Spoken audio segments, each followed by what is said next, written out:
Hello, fabulous family and friends. It's Aunt Julene. Today we're going to read another one of the value books, and it's kind of long, but I love the value books, and I want to share them with you. I really liked them when I was a little kid. I really liked hearing about the good things that the people did in the books, but honestly, I think I mostly just liked the pictures. I really liked the illustrator's style. So today's book is The Value of Kindness. It's the story of Elizabeth Fry. Now, Elizabeth Fry was a woman who was kind to everybody, but she was mostly kind to people who were in prisons. This story takes place about 200 years ago, and back then, people in prison were treated really horribly. They had filthy clothes, and they didn't have any beds, they didn't have any heat, they didn't even have lights. And Elizabeth Fry insisted that they be treated with respect and kindness. She helped people to see that prisons should be places where people are taught to do better and be better, so that when they get out of prison, they can live better lives. So let's see how she does it. The Value of Kindness, the story of Elizabeth Fry, by Spencer Johnson. Once upon a time, there was a girl named Elizabeth who lived in a great house in England. She slept in a soft bed and she wore pretty clothes. She ate fine food and, on sunny days, she played in the garden with her brothers and sisters. She should have been very happy, but she wasn't. "I like being kind to people," she said, "because it makes people happy. I wish I could go out and be kind to those people whom no one else thinks about." There were days when Elizabeth was sad. It was on one of those days that a butterfly came flitting into her garden. She pretended that the butterfly was talking to her. "Don't be so sad, pretty lady," the butterfly said. "I will help you. I will be your best friend." Although Elizabeth knew that she had made up the talking butterfly, it was fun to think of having a butterfly as her friend. "Why are you sad, Elizabeth?" the butterfly asked. "I am sad because I am not being kind enough to people," said Elizabeth. "I live in a great house. I sleep in a soft bed and I wear pretty clothes. Everyone is good to me. But I know that many people have no one to care for them or to be kind to them. That makes me unhappy." "I can see how that might trouble you," the butterfly said. "I just flew over Newgate Prison, and it troubled me to see the way the women prisoners there have to live." "Oh dear," said Elizabeth. The butterfly rested on a flower. "I know what it's like to be in prison," it sighed. "I used to be a caterpillar, and I lived in a cocoon. I couldn't move around and I couldn't get out. It was like being in a kind of prison."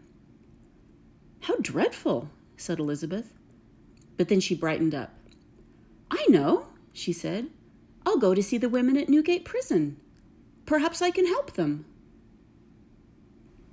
And she ran into the great house where she lived.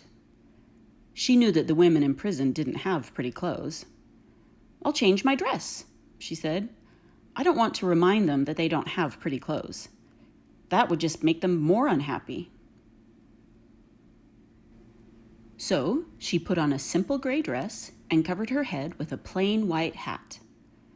"I'll go with you," offered the butterfly, "but not if I have to change my clothes." Elizabeth laughed. Everyone knew that a butterfly couldn't change its clothes. Then Elizabeth told her father she wanted to visit the women at Newgate Prison. "No, Elizabeth," he said. "The women at Newgate are criminals. They've been locked up because they did bad things. You are much too young to go among criminals. It's too dangerous. You might be hurt." "But never mind," said her father. "You may be young now, but you'll be older soon enough. Why not go and cheer up the people in the hospital now? And later you can visit Newgate." At first she was sad, but then she thought, "That's a fine idea." Off she went to the hospital, and she had a smile and a kind word for everyone. The sick people were happy to see Elizabeth. They were glad that she cared enough to come and visit them. Elizabeth was busy and happy, and time passed quickly. She did get older, and she got married, so she had a new last name. It was Fry.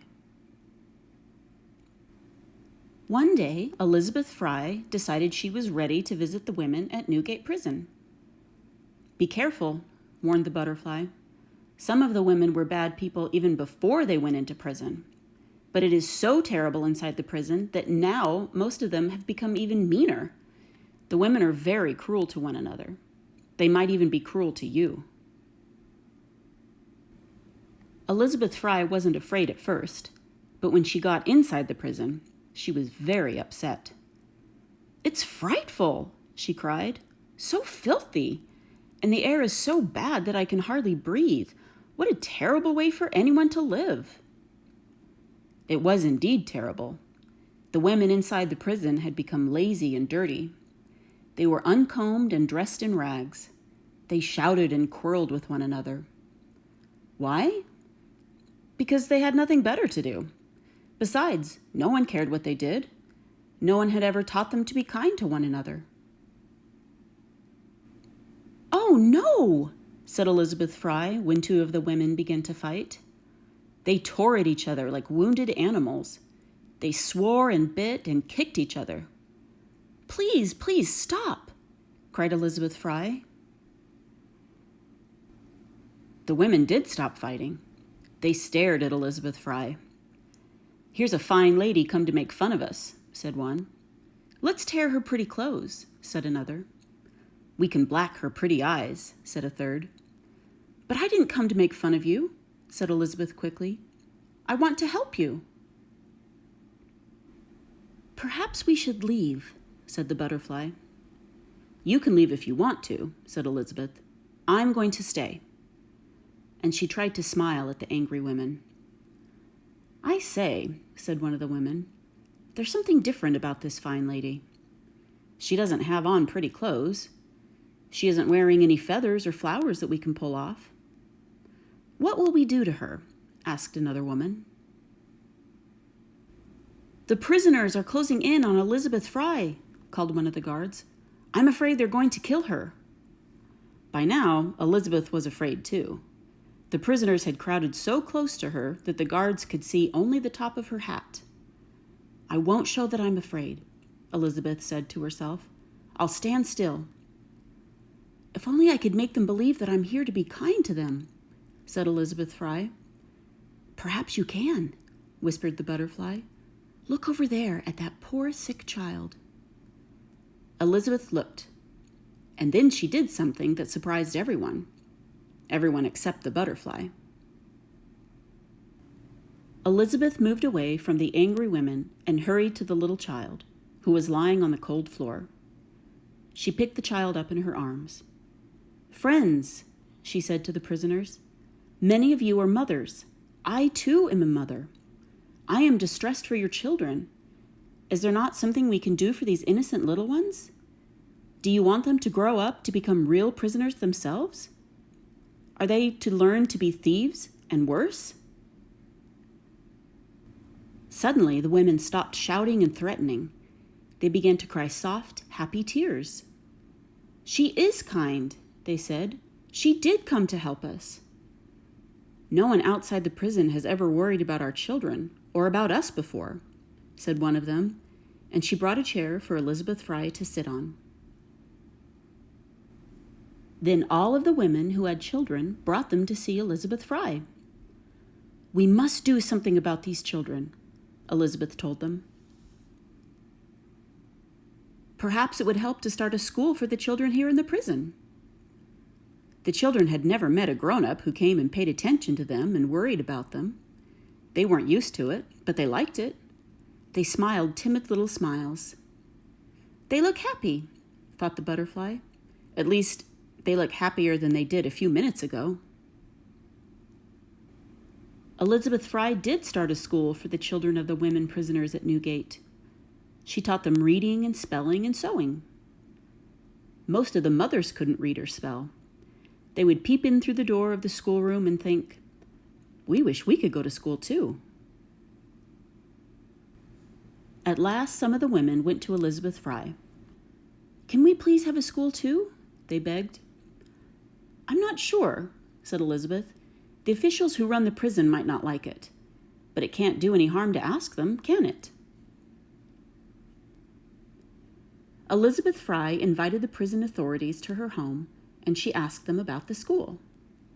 If we could make the prison a nicer place, she said, and if we could teach the women something useful, they might live better lives once they were out of prison.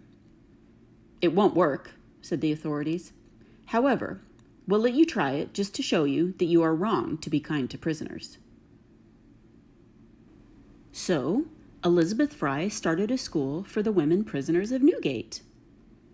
When you can read and write, she told them, you will be more likely to succeed and not return to prison. I wish that I could read and write, thought the butterfly, but it couldn't. Butterflies simply do not read and write. Butterflies don't sew or knit either, and Elizabeth Fry taught the women sewing and knitting. When you learn to make things, she said, you can support yourselves from your own work. Then, when you get out of prison, you won't have to beg or steal. Wonderful, thought the women. They were very happy making colorful quilts in their prison school. I'll take your quilts and sell them for you, said Elizabeth Fry. Then I'll give you the money and you can buy some little things for yourselves. You're very kind, Elizabeth Fry, the prisoner said. Thank you. For many of the women, the money they got for the quilts was the first they had ever honestly earned. They were able to use it to buy sugar and tea at a little store in the prison. They felt so proud of their efforts. I'm very happy, said one of them. I've never been so happy before. Then one day, the authorities came around to see how things were going in the prison. What's happened? They cried. Look over there. How clean everything is. And look at those women. They're bright and happy and pretty. The women had cleaned the prison up, you see, and they had cleaned themselves up. The prison looked like a busy little shop or a friendly home. The women were not fighting. In fact, they were helping each other. The prison officials were so impressed that they told the people in the village about the change in the prison. Look at it, they said. See how nice it is now.